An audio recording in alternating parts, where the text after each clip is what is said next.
एक गांव में मालती नाम की महिला रहती थी। उसका बेटा किशोर शहर में कपड़ों की फैक्ट्री का मालिक था और अच्छे पैसे कमाता था। मालती का समृद्ध परिवार था, लेकिन फिर भी मालती पुराने ख्यालात की थी।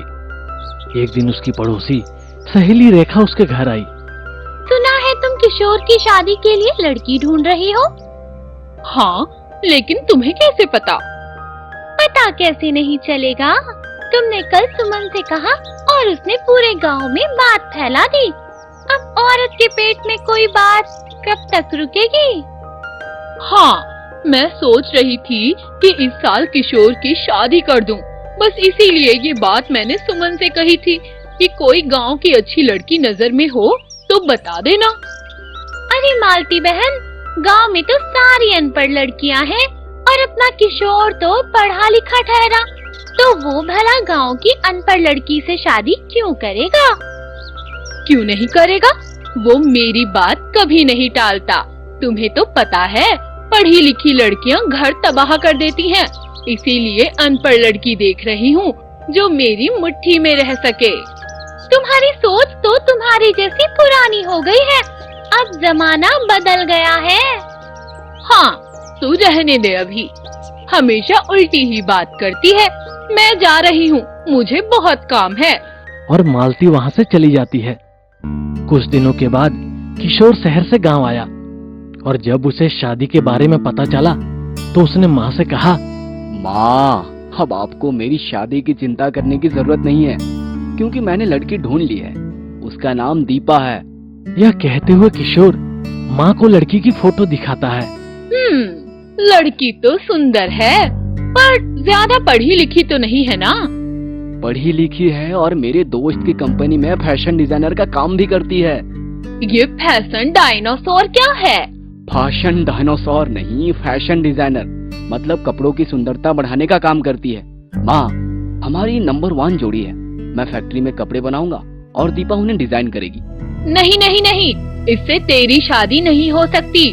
पढ़ी लिखी है, नौकरी करती है और ऊपर से शहरी, ये तो पूरा ही घर खा जाएगी। हाँ, पढ़ी लिखी नौकरी वाली बहू नहीं, आपकी ये सोच घर खा जाएगी। और माँ, मैं शादी करूंगा तो सिर्फ दीपा के साथ करूंगा, नहीं तो नहीं करूंगा। इस तरह किशोर मालती से गुस्सा होकर शहर चला गया। किशोर के गुस्से और जिद के कारण मालती शादी के लिए राजी हो गई और किशोर को कहा, ठीक है, तू उस लड़की से शादी कर ले, लेकिन एक शर्त पर कि वो नौकरी नहीं करेगी और घर पर रहकर गृहस्थी संभालेगी। फिर कुछ समय बाद किशोर और दीपा की शादी हो जाती है। शादी के बाद दीपा नौकरी छोड़कर घर के काम करने लगी और किशोर अपना कारोबार संभालने लगा। सब सही चल रहा था कि एक दिन किशोर को फोन आया। हेलो मालिक, शॉर्ट सर्किट के कारण हमारी फैक्ट्री में आग लग गई है। पूरा कारखाना जलकर खाक हो गया। यह सुनकर किशोर के होश उड़ जाते हैं। हे भगवान, ये क्या हो गया? मैं बर्बाद हो गया। मेरे पास कुछ गहने हैं, उसे तोड़कर हम फिर से अपना कारोबार खड़ा कर सकते हैं। नहीं, इतने कम पैसों से कुछ नहीं होगा। लोगों के उधार भी तो देने हैं। ठीक है, इससे मैं फैशन डिजाइनर का काम शुरू करती हूँ। नहीं नहीं बहू, तुम कुछ नहीं करोगी। लोग क्या कहेंगे? नहीं माँ जी, हमें लोगों से क्या मतलब है।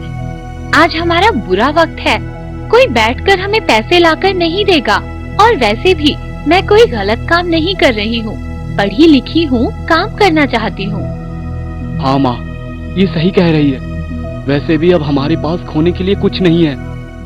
और फिर दीपा अपने गहने तोड़कर फैशन डिजाइनिंग का काम शुरू करती है और किशोर शहर जाकर ऑर्डर लेने का काम करने लगा और दोनों खूब मेहनत करने लगे। धीरे धीरे उनका काम बहुत बढ़ता चला गया और उन्होंने एक बड़ी फैशन डिजाइनिंग कंपनी खोल दी। यह सब देख रेखा मालती से कहती है, अच्छा, तो अब बड़ी कंपनी भी शुरू कर दी? हाँ हाँ, क्यों नहीं। मेरी बहू जो इतनी होशियार है। अगर उस दिन भी तुमने बहू को काम करने से रोका होता तो आज तुम्हारे दिन बहुत बुरे होते। हाँ रेखा, तुमने सही कहा। मैं गलत सोचती थी। बहू को मुट्ठी में नहीं, दिल में रखना चाहिए। आज मेरी बहू पढ़ी लिखी है और उसके काम की वजह से ही आज हमारे फिर से अच्छे दिन आए हैं। इसीलिए सबको पढ़ा लिखा होना चाहिए और पुरानी सोच बदलकर जमाने के साथ आगे बढ़ना चाहिए। लोग क्या सोचेंगे इस पर ध्यान ना देकर अपने काम पर ध्यान देना चाहिए। एक गांव में सुमंत नाम का व्यक्ति रहता था। सुमंत एक हेयर कट सैलून चलाता था। रात को खाने पर सुमंत को उदास देख उसकी माँ ने पूछा, क्या बात है बेटा, उदास दिख रहा है? क्या बताऊं माँ, इस वायरस के कारण आमदनी बहुत कम हो गई है। आज पूरे दिन में एक भी कस्टमर नहीं आया। दुकान का किराया भी ऊपर पड़ रहा है। पता नहीं अब घर कैसे चलेगा। सुमंत की बात सुनकर उसकी पत्नी सोनाली ने कहा, वायरस के डर के कारण लोग बाल नहीं कटवा रहे हैं, लेकिन अभी भी अपने बालों का ख्याल तो रखते ही हैं। इसलिए हम शैम्पू बनाकर बेच सकते हैं। वैसे भी मैंने केमिकल साइंस में एमएससी की है। बेटा, ये काम हम जैसे छोटे लोगों के लिए संभव नहीं है। कई मुश्किलें आती हैं। माँ जी, संभव असंभव की बात तो तब है जब हम काम शुरू करेंगे, लेकिन अगर हम मुश्किलों से डरकर कोई काम शुरू ही नहीं करेंगे तो सफलता कभी भी नहीं मिलेगी। इस तरह सोनाली अपनी प्रभावी बातों से सुमंत और माँ को मना लेती है और शैम्पू बनाने के काम पर लग जाती है। कई दिनों की मेहनत के बाद सोनाली ने शैम्पू बना लिया और टेस्टिंग के लिए शैम्पू अपनी सास को दिया। वाह रे बहू, तूने क्या शैम्पू बनाया है। इससे मेरे बाल तो एकदम मखमल जैसे कोमल हो गए हैं। माँ जी, इससे बाल कोमल होने के साथ साथ लंबे और घने भी होते हैं। सोनाली, तुमने तो ये कमाल कर दिया। ये शैम्पू तो धमाल मचा देगा। चलो जल्दी से इसे बेचने की तैयारी शुरू करते हैं। अगले दिन जब दोनों शैम्पू बेचने गए तो उन्होंने देखा कि वहां उनका पड़ोसी लुट्टन पहले से ही शैम्पू बेच रहा है। शैम्पू ले लो भाई, शैम्पू। लॉकडाउन में रखे बालों का ख्याल करे हमारा शैम्पू इस्तेमाल। बाल घने कोमल करे सिर्फ 3 दिनों में। टकलों के सर पर जान लगा दे, हमारा शैम्पू 3 दिन में बाल उगा दे। शैम्पू ले लो भाई, शैम्पू। इस तरह लुट्टन शैम्पू बेचने लगा। अगर कोई सोनाली के पास शैम्पू लेने जाता तो वह लोगों से कहता, क्या भाई साहब, मैं तो आपको पढ़ा लिखा समझ रहा था, आप भी कहाँ शैम्पू लेने जा रहे हैं। वे मेरा ही माल कॉपी कर कर बेच रहे हैं। असली माल तो सिर्फ यहाँ मिलेगा, विदेश से पढ़े साइंटिस्ट लुट्टन राजा के पास। और लोग उसकी बातों में आकर उससे ही शैम्पू खरीदने लगे। इसलिए सोनाली ने उससे कहा, लुट्टन जी, आप हमें यूं बदनाम क्यों कर रहे हो? मैं भी साइंटिस्ट हूँ और ये शैम्पू मैंने खुद बनाया है। और वैसे भी आपका शैम्पू हूबहू मेरे शैम्पू जैसा है। क्या रे, तू मुझ पर इल्जाम लगा रही है? तुझे पता है मैं साइंटिस्ट हूँ, मैंने विदेश से पढ़ाई की है, मैं कुछ भी बना सकता हूँ। और यह शैम्पू भी मैंने बनाई है और तुमने मेरा फार्मूला चोरी किया है, समझी? चलो जाओ यहाँ से, नहीं तो मैं पुलिस को बुला दूंगा। और बेचारी सोनाली छोटा सा मुंह लेकर चली जाती है। तभी एक रात सोनाली को घर में कुछ हलचल महसूस हुई। जब वो देखने गई तो उसने लुट्टन को शैम्पू की चोरी करते देखा। फिर सोनाली ने जल्दी से सारी बात सुमंत को बताई। अच्छा, तो ये बात है, तुम चिंता मत करो। इस लुट्टन लुटेरे को इसके ही जाल में फंसाने का मेरे पास एक उपाय है। बस मैं जैसा कहती हूँ वैसा करो। फिर सोनाली सुमंत के कहे अनुसार शैम्पू में बाल बढ़ाने वाले केमिकल की मात्रा बढ़ा दी और अगले दिन लुट्टन ने उसी शैम्पू को चुराकर लोगों को बेच दिया। हर रोज की तरह आज भी लुट्टन शैम्पू बेच रहा था। तभी वहाँ एक टकला आदमी आया। क्यों भाई, तुमने तो कहा था कि तुम्हारा शैम्पू 3 दिन में बाल उगाता है। हाँ, लेकिन तुम तो कल ही लेकर गए हो, अभी 2 दिन बाकी है। तभी आदमी ने जेब में से हाथ बाहर निकाला। 3 दिन नहीं, एक ही दिन में इसने बाल उगा दिए और मेरे हाथों को भालू जैसा कर दिया। तभी वहाँ दूसरा व्यक्ति आया। उसे देख लुट्टन बोला, वाह भाई साहब, आपकी तो बहुत अच्छी दाढ़ी आई है। आखिर यही तो एक मर्द की निशानी है। ये मर्द नहीं, मेरी बीवी है। गलती से शैम्पू इसके चेहरे पर गिर गया। जब तक मुंह साफ करती तब तक इस शैम्पू ने इसका ये हाल कर दिया। ये सब तेरी वजह से हुआ है। अब देख तेरी हड्डियां कैसे तोड़ता हूँ। तभी उसके शैम्पू के शिकार और लोग भी वहां आ गए और उसे धमकाने लगे। अपनी जान पर बने देख लुट्टन उनके पांव में गिड़गिड़ाने लगा। ठीक है, तुम्हें छोड़ देंगे, लेकिन सिर्फ एक शर्त पर। तुम जल्दी से जल्दी इस बढ़े हुए बालों का इलाज ढूंढो। आखिर तुम विदेश से पढ़े हुए साइंटिस्ट हो, और अगर तुम असफल रहे तो तुम्हारा राम नाम सफल हो जाएगा, समझे? लुट्टन सोचने लगा, अरे कलमुही लड़की ढंग से शैम्पू नहीं बना सकती थी, तेरी करतूत का इलाज मैं कैसे ढूंढूंगा?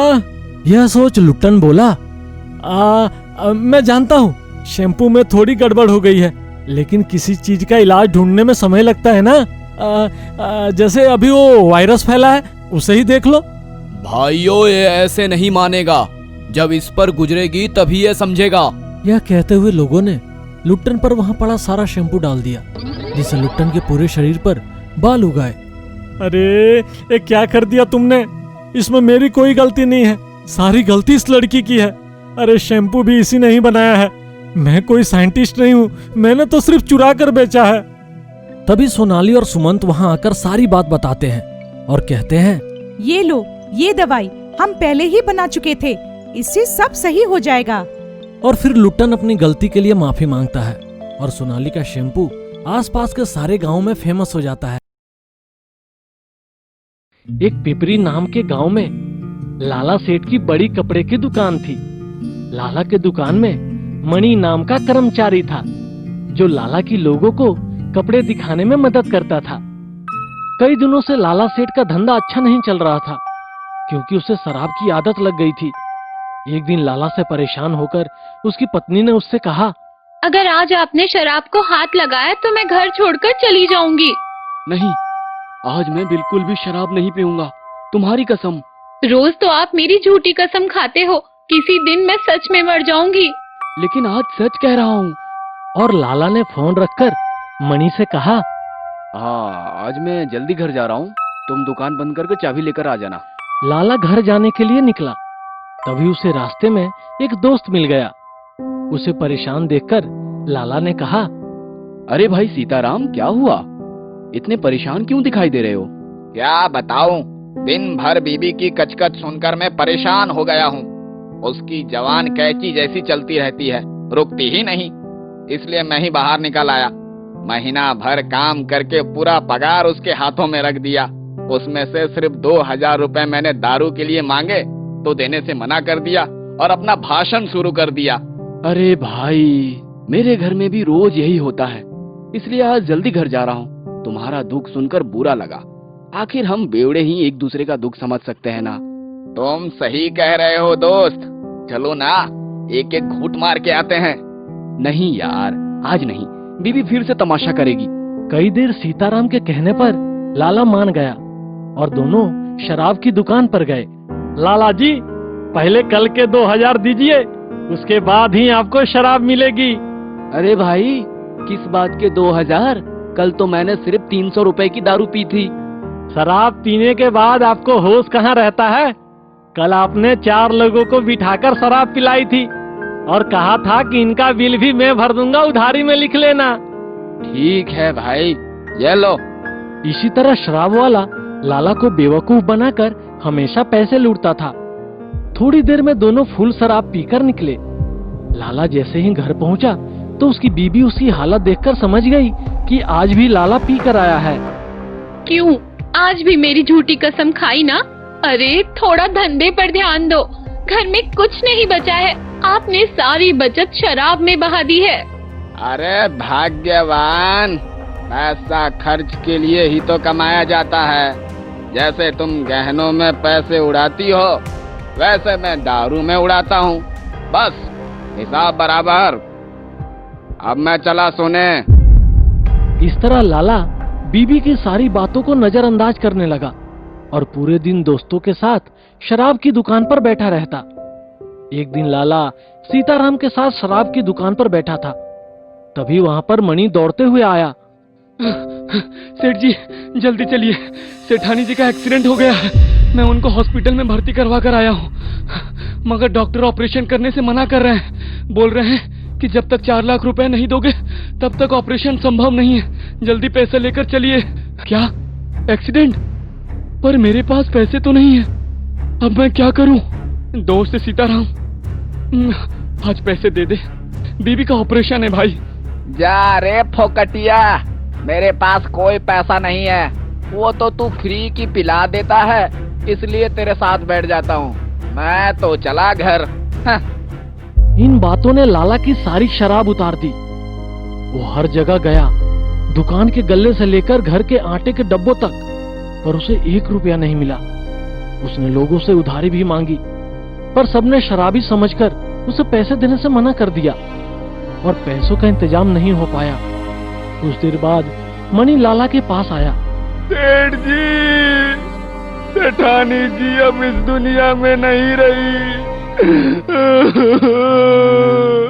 यह खबर सुनते ही लाला के पैरों तले जमीन खिसक गई और लाला रोने लगा। मेरी पारो रोज कहती रही शराब छोड़ दो, धंधे पे ध्यान दो, बचत करो, लेकिन मैं झूठे दोस्तों की बातों में आकर कहता रहा पैसा तो उड़ाने के लिए ही होता है। अब मुझे सब समझ में आ गया कि बचत कितनी जरूरी होती है। अगर मैंने शराब छोड़ दी होती तो आज मेरी पारो जिंदा होती। हे भगवान, मैं अब से कभी शराब नहीं पीऊंगा, बस मेरी पारो को वापस कर दो। तभी पीछे से एक आवाज आई। तो आज के बाद पक्का कभी शराब को हाथ नहीं लगाओगे ना? हाँ भगवान, पक्का। हाथ तो क्या, देखूंगा भी नहीं, बस पारो को वापस कर दो। ये भगवान नहीं, मैं बोल रही हूँ। अब रोना बंद करो। ये हमारी तरकीब थी ताकि तुम्हारी शराब छुड़ा सकें। यह सुन लाला बहुत खुश हुआ और उस दिन के बाद उसने सारी बुरी आदतें छोड़ धंधे पर ध्यान देने लगा और बचत करने लगा। और लाला ने अच्छे दोस्त भी बना लिए जो उसकी मुसीबत में मदद करे।